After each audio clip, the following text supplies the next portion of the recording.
रणनदी रे बुड़ी माछ धराळींकर मृत्यु। मृतकଙ୍କ नाम लखन मल्लिक, घर तालबस्त, बयस 45 वर्ष।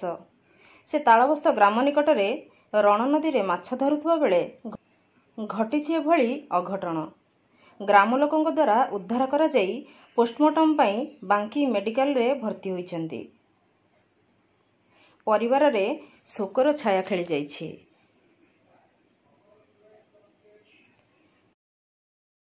भाई तुम ना क्या कहली घर ताल कौन ही चाहिए ये लक्षण जो मो पुतुरा ये माछ मारी सकाल जाता या परिवार तले डेली माछ मारिक आनी 5 टका 10 टका 50 टका आने डेली घर तले आज सका माछ मारी जाता 8टा 9टा बेलू मत कहले दादा तुम पुआ जाइए एपन कहीं फेरी ना मुझे मो सान पुता साथी नहीं गली नदी गला बेलू ऊपर खोजी खोजी आसिली पाइल ना एटा गाँव लोक साथी 10-20 जन साथी नहीं गलापर पानी में बुड़ी देखला पानी भितर पड़ी पानी भितर उठे आनिलु आनिक ऊपर रखलु प्रशासन फोन कलु प्रशासन फोन कलापर प्रशासन 108 फोन कर 108 आसला आनिक ठीक आसिलु।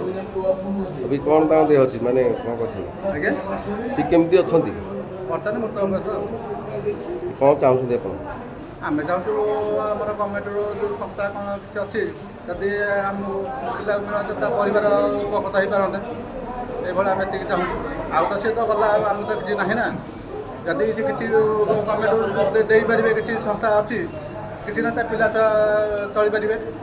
बांकीरू संजीवानंद जनक रिपोर्ट, नगराज न्यूज।